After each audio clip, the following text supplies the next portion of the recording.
3 ക്ലാസ്സിൽ 2023 നടന്ന തജ്വീദിൻ്റെ വാർഷിക പരീക്ഷയുടെ ചോദ്യപേപ്പറാണിത്. മാർക്ക് 50. നമുക്ക് ചോദ്യങ്ങൾ നോക്കാം. 1. യോജിച്ചവ ചേർക്കാം. ബ്രാക്കറ്റിൽ തന്നിട്ടുണ്ട് 18, 6, 15 ഖുർആൻ ഷരീഫ് ഹൈഷും വായുടെ ഉൾഭാഗമാണ്. ഒന്നാമത്തെ ചോദ്യം, ഇഖ്ഫായിൻ്റെ അക്ഷരങ്ങൾ 15.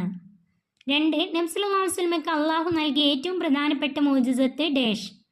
നബി സല്ലല്ലാഹു അലൈഹി വസല്ലമയ്ക്ക് അള്ളാഹു നൽകിയ ഏറ്റവും പ്രധാനപ്പെട്ട മുഅ്ജിസത്ത് ഖുർആൻ ഷരീഫ്. 3. ഹൽക്കിൻ്റെ ഹർഫുകൾ ഡാഷ്. ഹൽക്കിൻ്റെ ഹർഫുകൾ 6.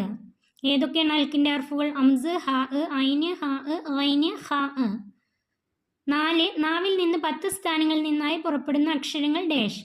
നാവിൽ നിന്ന് 10 സ്ഥാനങ്ങളിൽ നിന്നായി പുറപ്പെടുന്ന അക്ഷരങ്ങൾ 18 അക്ഷരങ്ങൾ പുറപ്പെടുന്നു. 5. ജൗഫ് എന്നതുകൊണ്ട് ഉദ്ദേശിക്കുന്നത് ഡാഷ്. ജൗഫ് എന്നതുകൊണ്ട് ഉദ്ദേശിക്കുന്നത് വായുടെ ഉൾഭാഗമാണ്. 6. തരിമൂക്കിന് പറയുന്ന പേര് ഡാഷ്. തരിമൂക്കിന് പറയുന്ന പേര് ഹൈഷൂം. ഹൈഷൂം എന്നാൽ തരിമൂക്ക്. 2. തെറ്റ് ശരിയാക്കി എഴുതാം. അതിൽ ഒന്നാമത്തെ ഹർഫ് പുറപ്പെടുന്ന സ്ഥാനം സിഫാത്ത്. അത് തെറ്റാണ്. ഹർഫ് പുറപ്പെടുന്ന സ്ഥാനം മഹ്റജ്. ഇവിടെ എഴുതേണ്ടത് മഹ്റജ്. 2. മണിക്കേണ്ടുന്ന ഹർഫുകൾ മീമും റാവുമാണ്. അത് തെറ്റാണ്. മണിക്കേണ്ടുന്ന ഹർഫുകൾ മീമും നൂനുമാണ്. മീമും നൂനുമാണ്. 3. പദത്തിൻ്റെ അവസാനത്തിൽ സുക്കൂൻ വരികയില്ല. അത് തെറ്റാണ്. പദത്തിൻ്റെ തുടക്കത്തിൽ സുക്കൂൻ വരികയില്ല. പദത്തിൻ്റെ തുടക്കത്തിൽ സുക്കൂൻ വരികയില്ല. 4. ഫതഹിനെ നീട്ടാൻ കസറിനെ ഉപയോഗിക്കാം. അത് തെറ്റാണ്. ഫതഹിനെ നീട്ടാൻ അലിഫിനെ ഉപയോഗിക്കാം. ഫതഹിനെ നീട്ടാൻ അലിഫിനെ ഉപയോഗിക്കാം. കസറിനെ നീട്ടാൻ യാഇനെയും ലമ്മിനെ നീട്ടാൻ വാവിനെയും. 3. ഓരോ ഉദാഹരണം എഴുതാം. 1. ഇദാമും ബിഉന്ന. ഇദാമും ബിഉന്നക്ക് ഒരു ഉദാഹരണം എഴുതാം. ഇദാമും ബിഉന്നയുടെ അക്ഷരങ്ങൾ നൂന്, യാ, വാവ്, മീമ്. ഈ 4 അക്ഷരങ്ങളാണ്. ഏതെങ്കിലും ഒരു ഉദാഹരണം എഴുതിയാൽ മതി. മിൻ നിഅമത്തിൻ ഫീ കിതാബിൻ മുബീൻ. 2. ഇദാമും ബിലാ ഉന്ന. ഇദാമും ബിലാ ഉന്നക്ക് 2 അക്ഷരങ്ങളാണ് ഉള്ളത്, ലാമ്, റാ.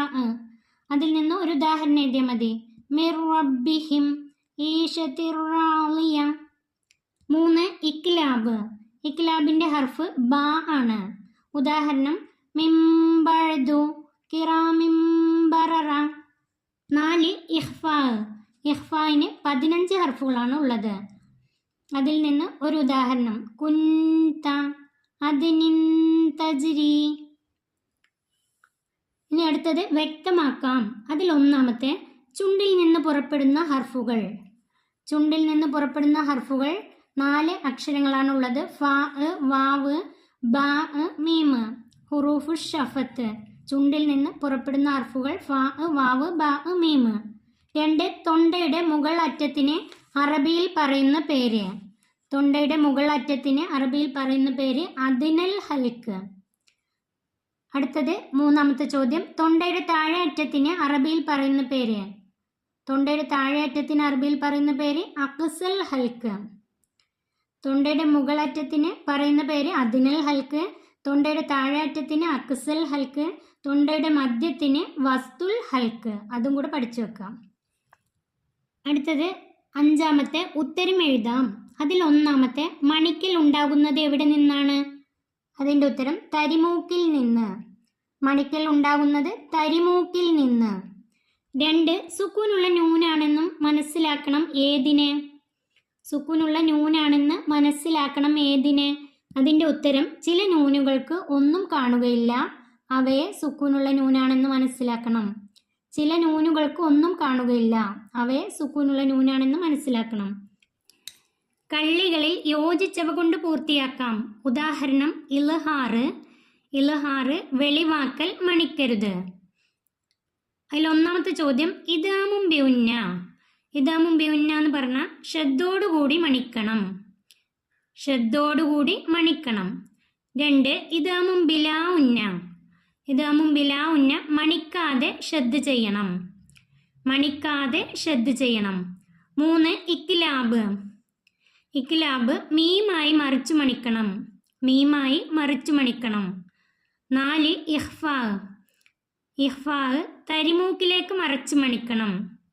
ഇഖ്ഫാ തരിമൂക്കിലേക്ക് മറച്ചു മണിക്കണം. 3ാം ക്ലാസ്സിലെ തജ്വീദിൻ്റെ ചോദ്യപേപ്പർ ഇവിടെ അവസാനിക്കുന്നു. 3ാം ക്ലാസ്സിലെ പ്രിയപ്പെട്ട കുട്ടികൾക്ക് വീഡിയോ ഉപകാരപ്പെട്ടാൽ ചാനൽ സബ്സ്ക്രൈബ് ചെയ്യാനും ലൈക്ക് ചെയ്യാനും മറക്കല്ലേ.